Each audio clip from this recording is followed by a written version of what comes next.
Thanks for coming along tonight. At a busy time of the year as we get to Christmas and the New Year and Hanukkah and all that. So tonight we have our speaker, per courtesy of the Australian Israel and Jewish Affairs Council, AJAC, who brought our speaker here tonight. So Anna Borshchevskaya, who is a senior fellow at the Washington Institute in Washington, D.C., and the author of a recent book, Putin's War in Syria. But tonight she's talking for the Sydney Institute on the topic Russia and Ukraine, Implications for the Middle East. You're very welcome. Thank you.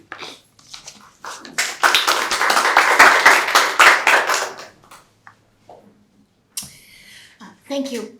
I'd like to start by highlighting three main points around which I'm going to focus my discussion. And I was asked to speak for about 30 minutes, but I especially look forward to your questions so I can really zoom in on the questions that are of most interest to you. So the topic of our discussion today, of course, is implications of the Ukraine war for the Middle East.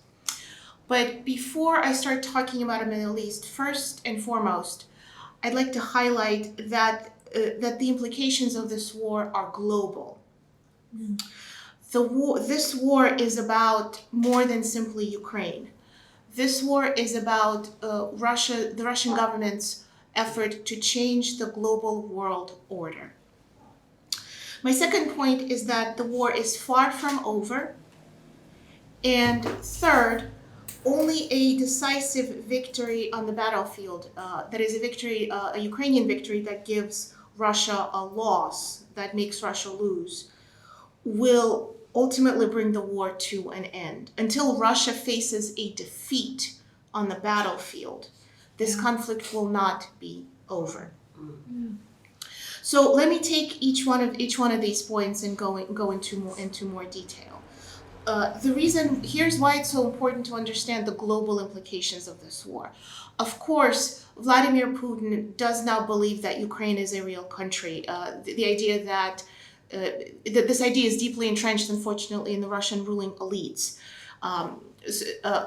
So in this sense, the war, of course, yes, the war is about Ukraine, but it is also about a fundamentally different view of how international relations should be structured.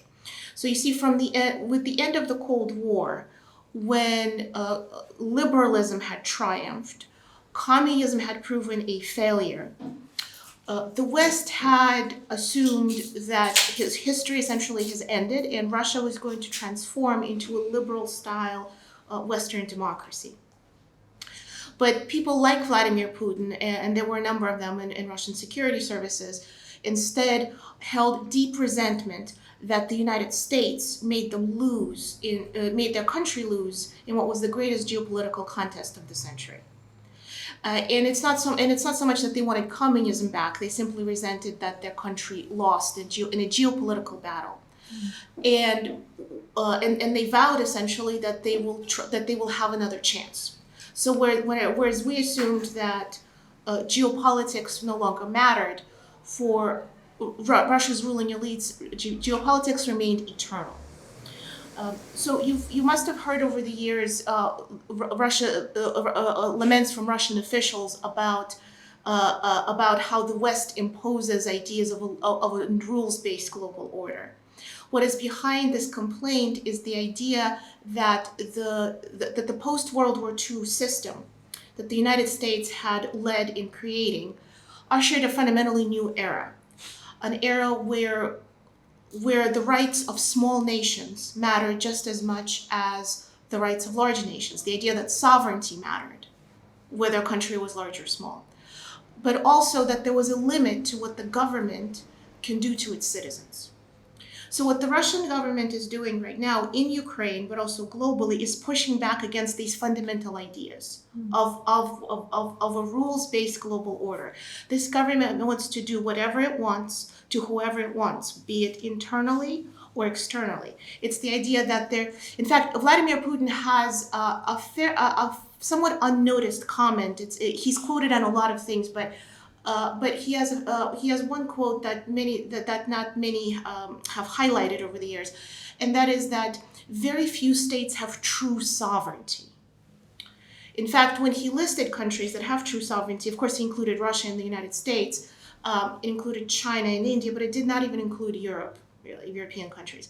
So when you look, this quote, it really helps you understand the alternative worldview that the Russian government wants to impose. It's a fundamental resentment of the West, Western liberal values, and of course Australia and other countries that are not geographically in the West are part of the liberal Western family. So this is what Putin is trying to change with his invasion of Ukraine. And for this reason, this war affects everybody. There are other reasons, of course, why it affects everybody as well, but this is the chief one. This war again is about an alternative world order. Why is this so important? Because prior to American leadership in the post-World War II system, the world has seen two catastrophic world wars. And it is American leadership that has ushered an unprecedented era of peace and prosperity. When you look at history in the grand scheme, in sort of a thousands year scope, and that is why his war is so dangerous. Mm-hmm. How does this? What are specifically implications for the Middle East? Well, first and foremost, when analysts in the West had tended to look at Russia over the years, they tended to look at Russia and Europe, and that is absolutely important. But from the Russian government's perspective, historically, the Russian state looked in multiple directions. It looked, of course, west, east, but also south. And when we say south geographically, from the Russian government's view, it's the broader Middle East. That it's the Middle East, but also the South Caucasus and Central Asia, the so-called quote-unquote vulnerable soft underbelly. That is how the Russian government, in other words, perceived itself. And again, we tend to be fairly rigid in our geographical divisions between Europe and the Middle East. But from the Russian government, there's more connectivity than disconnect. And in fact, there's a very good reason why prior to the invasion of Ukraine, you saw Sergei Shoigu go to Syria and hold naval drills on the Eastern Mediterranean, because Russia's position in Syria bolsters Russia's military position in Syria bolsters its position towards NATO, towards Ukraine in particular, and towards all of Southern Europe. So again, continuity, that there's a connection between the Middle East theater and the European theater in the Russian state thinking. When the war began, when Putin's invasion of Ukraine began, the West had, of course, unequivocally condemned the invasion, but when it comes to the Middle East, the picture was far more nuanced. By and large, with a degree of variation, of course, American allies wanted to be more circumspect, if you will, on how they responded to the war, and that had to do with a lot of reasons, which I can go into more details during Q&A, but it had to do with how they perceived Russia, how they perceived the war. In other words, whereas liberal states fundamentally saw the war mainly as black and white, as a case of a clear aggressor attacking a smaller, peaceful neighbor, the region had concern. The region simply did not see it in a little bit more gray terms. The region also simply did not understand the history between Russia and Ukraine, and the region also did not want to get involved in the bigger geopolitical contest between Russia and the United States, and had concerns again what Russia could potentially do to them if they went too far in supporting Ukraine. There are other implications as well. Of course, there are military implications, and that has to do with the fact that Russia has been to date the second largest arms supplier to the Middle East. But perhaps the most important one, other than geopolitics, is economic. The Middle East remains heavily reliant on grains from Russia and Ukraine, and also other key food items, far more than Europe. And unlike European countries, their governments have been less prepared to handle a food crisis. So what we saw happening from fairly early on in the beginning of the war is Putin weaponizing food in an effort to create a famine in the region, so as to create a refugee crisis, a potential refugee crisis from North Africa, from Middle East, in other words, to create a second lever of pressure on Europe, to put Europe in a position where Russia would face not only Europe would have to face not only Ukrainian refugees, but also Middle Eastern refugees. And this was an attempt fundamentally to break Western unity on Ukraine. This food crisis is not over. I'm sure this audience is aware of the Black Sea grain deal. But the fact of the matter is this grain deal comes up for renewal every 120 days, and Russia had undermined it from the very beginning and will continue to undermine it. So in other words, it's a constant sort of almost Damocles sword, if you will, hanging over supply of food to the Middle East. But beyond food, really, you're seeing a fundamental global recession, and of course, countries are affected differently. But this point highlights that economic issues tend to snowball. So it's not just food, it's not just energy, and of course, energy is another key element. It is inflation, it is interest rates, it's how all these factors compound on each other and affect every country one way or the other. So the implications for the Middle East are profound. From a political standpoint, the war highlighted differences, perhaps far greater differences in terms of worldviews, perceptions, between the West and our allies in the Middle East. So it highlighted difficulties in our relationships, and that's going to continue to remain an issue in the months and years ahead. Of course, another key example of that is the tensions between the United States and Saudi Arabia. And finally, last but certainly not least, the war highlights that because Russia retains connections to the so-called global South, you're seeing Russia aligning closer with the global South, and that, of course, in the Middle East is chiefly Iran. Now, Russia has been in a deep partnership with Iran for many years. It did not spring about overnight, but we're now in a situation where we're seeing Iranian drones in the Ukrainian battlefield. And of course, that highlights, again, the global nature of the war, but it also highlights the fact that Russia is simply not isolated globally. We like to say in the West, we point to sanctions, we point to military equipment, all sorts of other assistance that we're providing to Ukraine. We talk about Russia being isolated, but it is not isolated globally. And the Middle East is playing an important part in ensuring that Russia is not isolated globally, because the Russia-Iran partnership is especially important in Syria. It holds multiple implications, simply by the virtue of the fact that Syria is a battleground for multiple major powers. It is really an epicenter of great power competition. Now, we talk about great power competition in the United States now as a matter of trajectory of our foreign policy. Well, Syria is a key flashpoint of that. And of course, regionally, Russia's relationship with Iran will affect every country. It will help ensure that Russia still has cards to play. And of course, that brings me to my other 2 points, that the war is far from over, right? We've seen very important victories on the battlefield in recent weeks, with Ukraine conducting a successful counteroffensive. But the war is not over, and in fact, we're watching the Russian military gearing up towards potential more fighting in the spring. So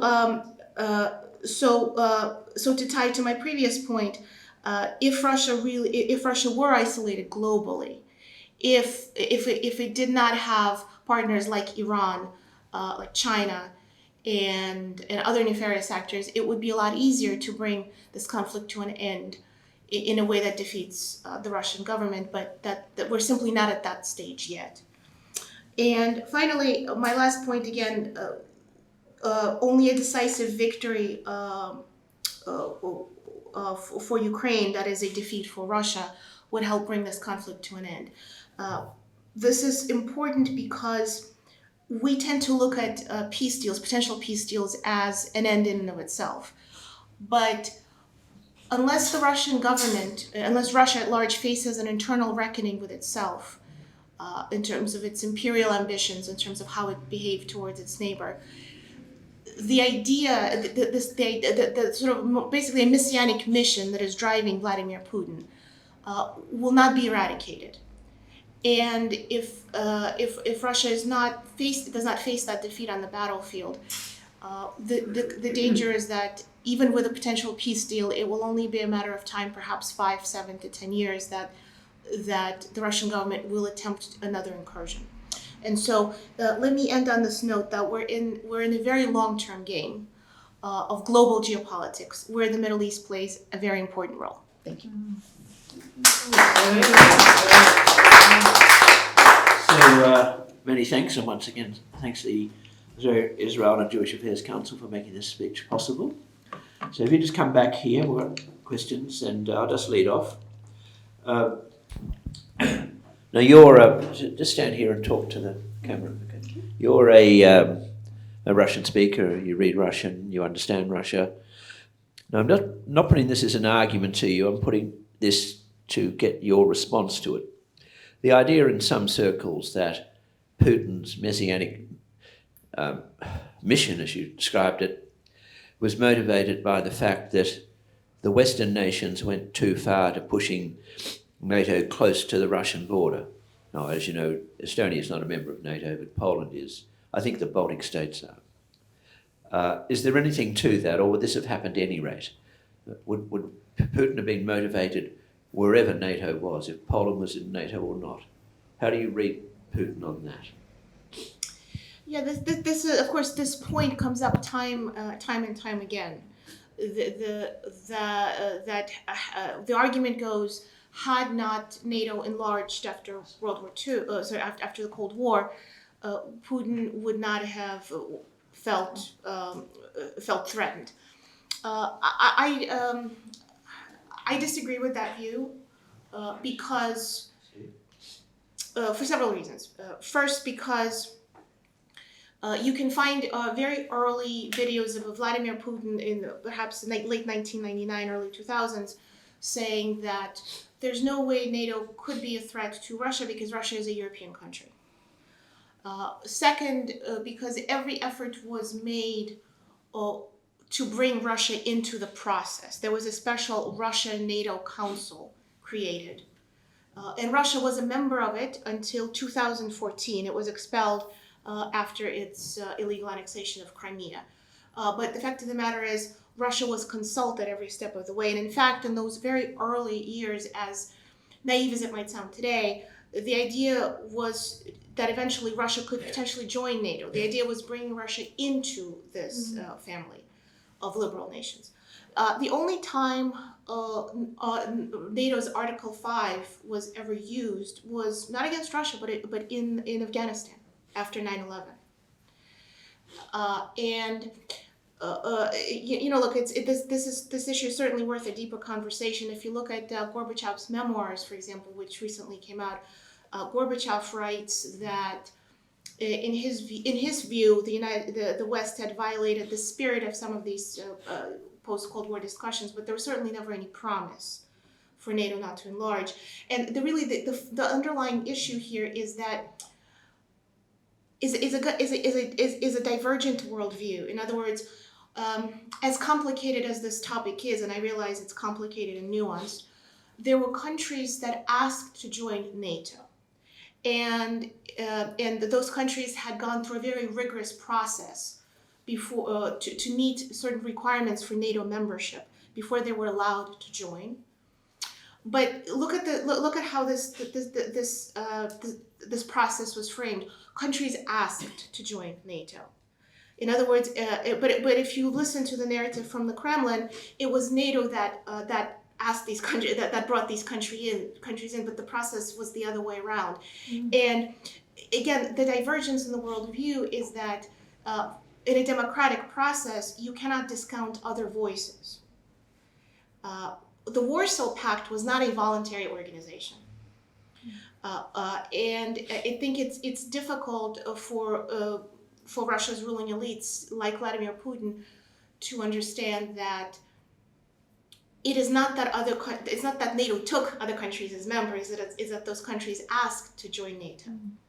And again, this goes to a divergent worldview between a rules-based global order and a one where there are great powers that matter more than small powers. We got a question, Naomi, then we go, yeah, you next, no, hang on, you're next, yeah. Yes. What impact, if any, do you think Russia's military action in Syria has had on its relationship with Israel? It's actually central. It's really central because once Russia entered the Syrian military theater in 2015, it came onto Israel's doorstep, and whether Israel liked it or not, it had to deal with Russia, to the extent that it hadn't had to before. The Israeli officials will talk about a deconfliction mechanism that they had to establish. And from Israel's security perspective, their chief priority is being able to continue to target Iranian proxies in Syria. Russia took control of the Syrian skies, and in theory has the potential to close that access to Israel. So that put Israel in a difficult situation, in a dependent situation vis-a-vis Russia. Thank you very much. I've got very much the same question, and that was in a way interesting to listen to you, and I agree with your 3 key points when you started talking. But what was interesting that during your talk you didn't mention Israel, you didn't mention Egypt when you were talking about Middle East. Could you say a few more words? What's happening now, especially in Israel, with Netanyahu government coming to power? How it would look like, especially considering very significant proportion of Israeli population which came from Russia, and also a few words about Egypt, which way it will go. Sure. Well, I guess I'll start with Egypt. Egypt is perhaps more than any other country in the Middle East is dependent on Russian and Ukrainian food supplies. And although it has received subsidies, it's at least in the short term, it's unclear how prepared Egypt is to handle a potential food crisis. And so Egypt, perhaps more than any other country in the region, is most vulnerable as a consequence of Putin's invasion of Ukraine. Of course, there's still a deep military relationship between Russia and Egypt. Russia is also building Egypt's nuclear power plant, and so Egypt's dependence on Russia remains quite significant. So I've got a question. On our Zoom, which is this. You're an American. What impact will the new Republican majority in the House of Representatives have on U.S. support for Ukraine and the trajectory of the war? Okay, could I say a few words about Israel first, or do you want me to? Yeah. So Israel is in a very unique position compared to all other countries in the Middle East, because Israel is a strong liberal democracy, and of course, as you said, it's a country that hosts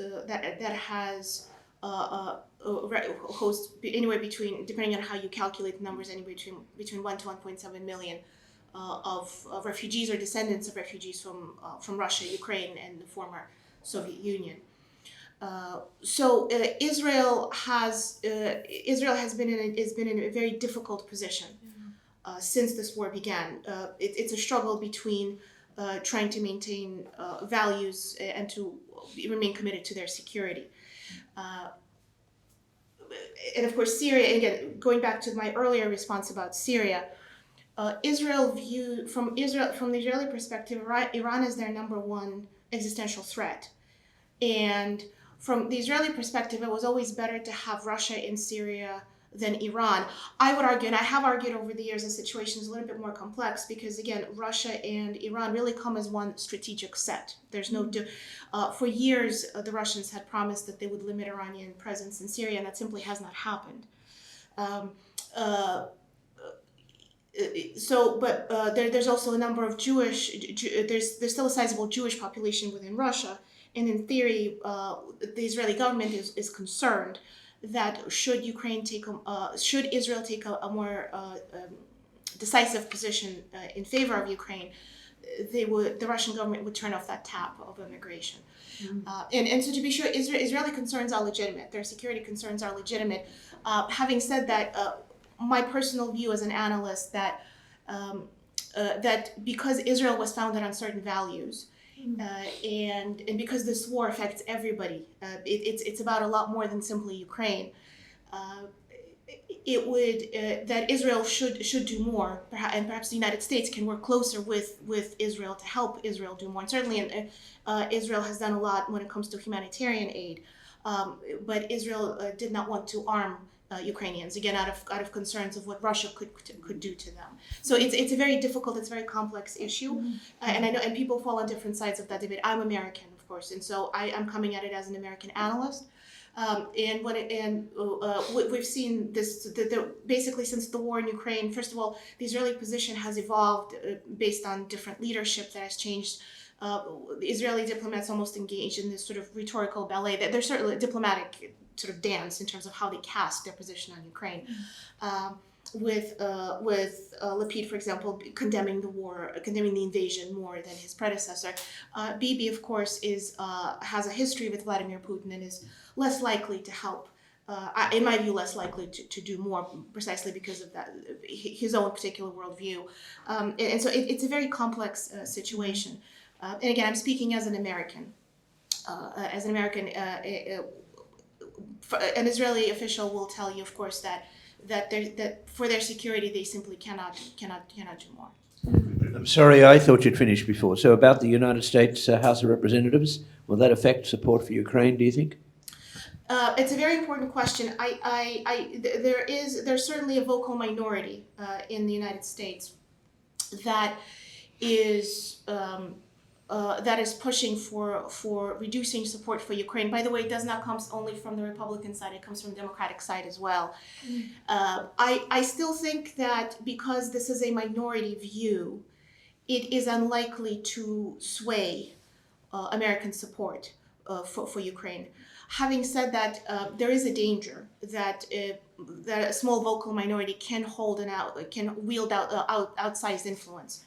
And that worries me also as an American. But I think at this stage, our commitment to Ukraine remains pretty solid. Question here, speaking to the microphone. My question is about Putin. Just a personal comment from you. Will he survive? What's his power structure and all that? You know, everyone's talking about him as some sort of a monster, but he's obviously incredibly clever and a survivor. So I just was curious about your personal comments about him. Thank you. My personal comment on Vladimir Putin is that he is likely to survive this war. I think there is virtually no chance of a popular uprising against him. I think that's wishful thinking. The Russian citizens who don't support the war are mostly leaving rather than going out into the streets. And of course, it is incredibly costly. It is dangerous to protest. So rather than protesting, people are simply leaving. Some analysts had brought up a possibility of an internal coup, and that's likely, but also I think there's a low chance. It's a very risky operation to undertake, and historically, Russia simply has very little history of that. If you look at other countries, like Turkey, for example, other countries are more prone to internal coups, but not Russia. In my view, the more likely scenario is that Putin will come out of this war intact but significantly weakened, and Russia will come out significantly weakened. And we're already seeing signs of that. We also, I think, my view is that we either tend to under or overestimate Putin. He's neither an idiot nor a genius. He has been very successful in navigating politics. He has made an enormous miscalculation with Ukraine. He expected Kiev to fall in 2 to 3 days, and he certainly did not want this type of war. If you look at all of his previous wars, they were limited, they were short, because he knows that the Russian public does not want full-scale mobilization. In fact, that this is why he's delayed an announcement of mobilization to this day. So that is essentially my view, that he will come out still in power but significantly weakened. Thank you. Thank you very much indeed. Thank you very much indeed.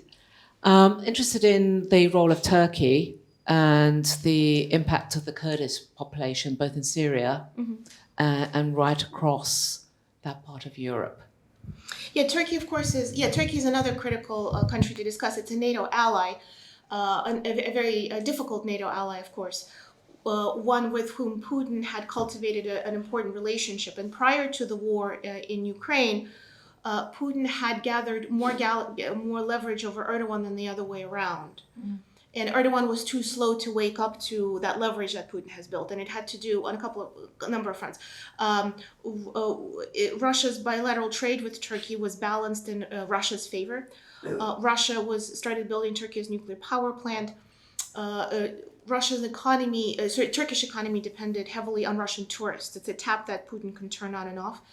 Russia has very deep, long-standing ties with the Kurds, with Turkish Kurds, with Syrian Kurds, with the Kurds of the Middle East at large. And you could see how Putin used that card. In fact, in the beginning of the Russian invasion in Syria, if you remember, there was an episode where Turkey accidentally shut down a Russian jet. It killed a Russian pilot. Russia enacted sanctions. Putin demanded that Erdogan apologize as Russian tourists stopped coming to Turkey, which it put an enormous toll on the Turkish economy. But also Kurdish leaders came to Moscow and made anti-Erdogan speeches, and the PKK maintained an office in Moscow, and so this was a clear signal to Erdogan.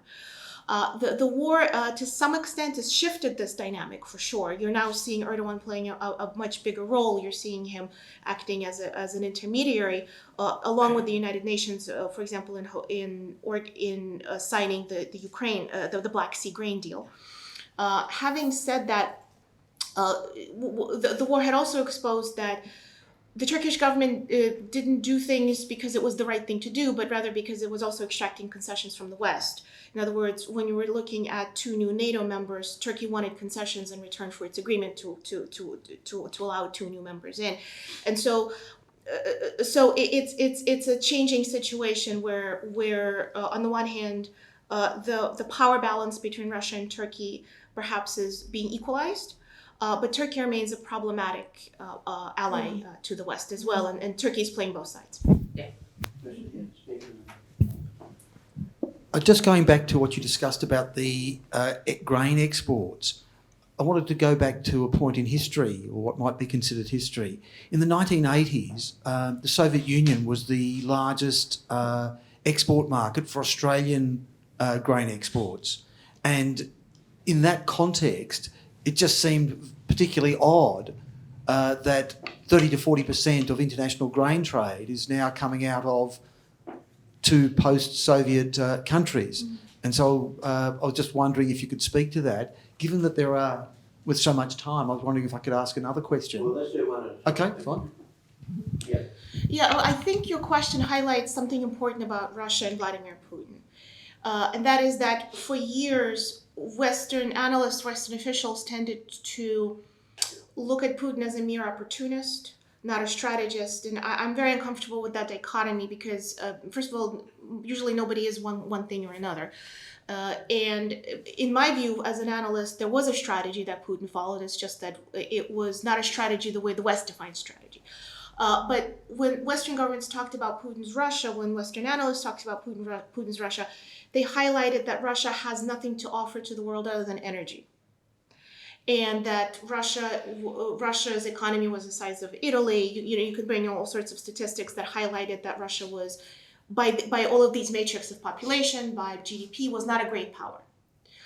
But the fact of the matter is, Putin did not only focus on energy. And yes, of course, energy and arms sales remained key priorities, but he also cultivated the grain trade. And the world was caught unprepared to deal with the food crisis. Okay, so I've got another. Well, we'll go back to you, and then I've got a question on Zoom. Yes. So my next question is, what's the likelihood of the use of nuclear weapons, whether it be battlefield, tactical, or other in this conflict, particularly in the event of the war going even worse for Russia? And Sure. I have another question. No, that'll do. I understand that'll do for the time being, but if there's another chance, I'll take it. Sure. So of course, when it comes to Russia, everyone's mind always goes towards the worst case scenario, and that is, of course, nuclear weapons, and it would be irresponsible not to. So of course, we have to consider that possibility. I think the chance of that is low. It is possible. It is, of course, possible, but the reason why I think it's low is because from a Russian military doctrine perspective, the war in Ukraine is a local war. If NATO were to become involved, if the war were to regionalize, this would be a different story. But if you look at what Putin has been doing in Ukraine, he simply changed his rhetoric, and the rhetoric has been very dangerous. He's blackmailing the world. It's a direct, open, unabashed blackmail, right? But the steps that the Russian military is taking have to do more with, again, food supply, with controlling. In fact, the Ukrainian farmers had to don bulletproof vests when they planted crops. It has to do with attacking the infrastructure, the energy grid, making sure that all of Europe now has a very cold winter. Grain in the Middle East. These are not nuclear options. So in my view, I think, look, again, it would be irresponsible not to consider that possibility. But also giving into blackmail carries its own repercussions as well. And it's Ukraine that remains the primary target of a potential use of Russian nuclear weapons, and they certainly remain committed to fighting. I've got another Zoom question here, so you need to explain this. What role has the United States withdrawing from the JCPOA played in strengthening Iran's alliance with Russia? So first off, for those of us who are not expert, JCPOA, and to what role is the US withdrawing from that under the Trump administration, strengthen Iran's alliance with Russia? Sure. The JCPOA refers to a deal negotiated between Iran and so-called a group of P5+1, and that is the United States, Germany, Russia, France, specifically on the Iran nuclear program. It is a deal that has been negotiated for years, signed under the Obama administration, which Trump has torn up, and the United States, the P5+1 group, has re-entered these negotiations when Biden has come into the office. Russia played an important diplomatic role in this deal. When I say important, there are differences. Some cast Russia's role in different ways. In my view, Russia used the process first to position itself as an important interlocutor, and second to dilute earlier sanctions against Iran. In other words, when Western governments in the previous years talked about the dangers of the Iranian nuclear program, the Russian government would say, yes, we would prefer to have a non-nuclear Iran, but then they would turn around and defend Iran and say that the West exaggerates concerns about the Iranian nuclear program, that it's ultimately peaceful, and so forth. Mm-hmm. And also, the Russian government extracted concessions from the West in exchange for its very participation in the P5+1 program, P5+1 negotiations. So how does American withdrawal from the JCPOA influence? Well, I'll tell you one thing. The fact that the Russian government has broken virtually all norms of international behavior by attacking Ukraine in the way that it did, but remained a key member of negotiations on the Iran nuclear deal, in fact, an American interlocutor in these discussions, highlights that, again, Russia was simply not isolated completely for its invasion of Ukraine, that it remained important in another theater, and that involved Iran, the Middle East. Okay, we're getting close to the end now. So what does the war tell us about the relationship between Russia and China, particularly in light of the fact of the so-called no limits partnership and that the war was effectively timed to the end of the Beijing Winter Olympics? Well, first, the war again shows us that Russia has a partner in China, exactly for the reason you had mentioned exactly right, that the invasion was timed to happen after the Winter Olympics. And you could see Putin's conversation with Xi Jinping. It was pretty much out in the open. The fact of the matter is, because of Russian military losses, and the Russian military was exposed as less competent on the battlefield that some had assumed, this creates a potential opening for China for years down the road. Perhaps less of a dependence on Russia when it comes to looking at Russia as a military sort of as a more experienced military power. In other words, prior to the war in Ukraine, China tended to look at Russia as a more experienced player in the military realm, because Russia had Russian military had direct experience in 3 conflicts: in Georgia in 2008, in Crimea in 2014, and in Syria, whereas the Chinese military had yet to fight a real battle. But because we're now seeing poor Russian performance, I think this raises questions about, this creates potential opportunities for China. Specifically in the Middle East, what has unfolded over the years is that there's been a division of labor, right? Where China focused, at least in the short term, more in the economic realm, Russia focused more in the military realm. But potentially down the road, there could be more opportunities for China in the military realm.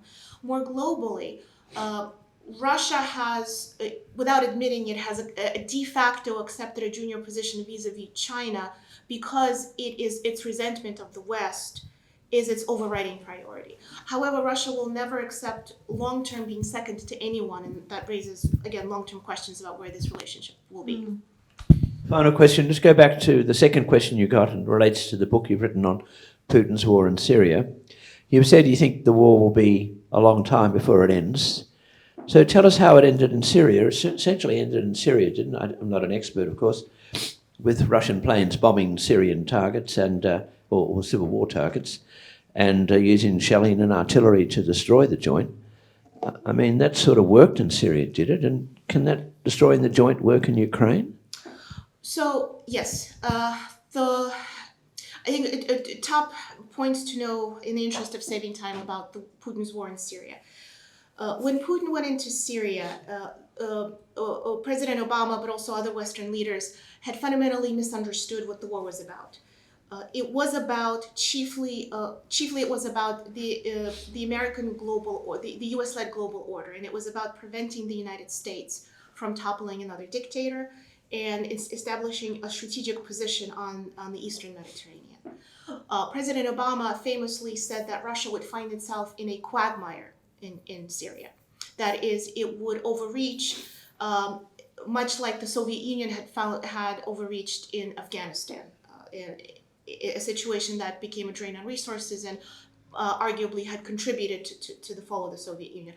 But the fact of the matter is, the Syrian intervention was designed precisely to avoid an Afghanistan scenario. It was a limited low-cost incursion that relied on other actors and gave Russia a strategic position that allowed it to project power into the Middle East and Europe and further down into Africa.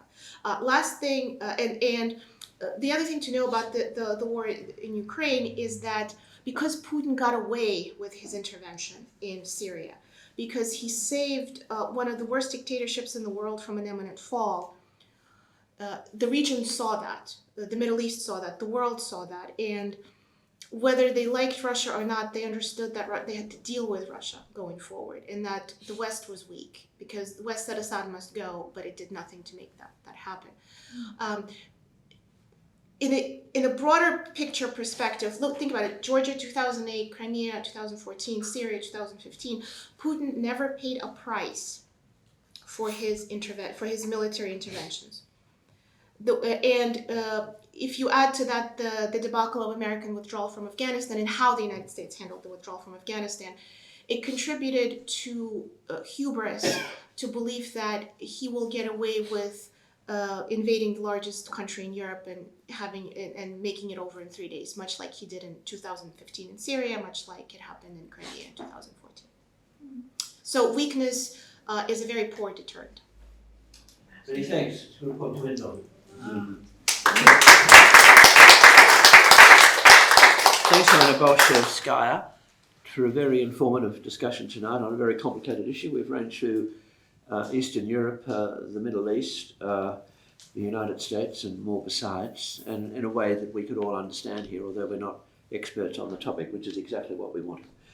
So we hope you'll come back again sometime, but for tonight, congratulations and good luck. Thank you very much.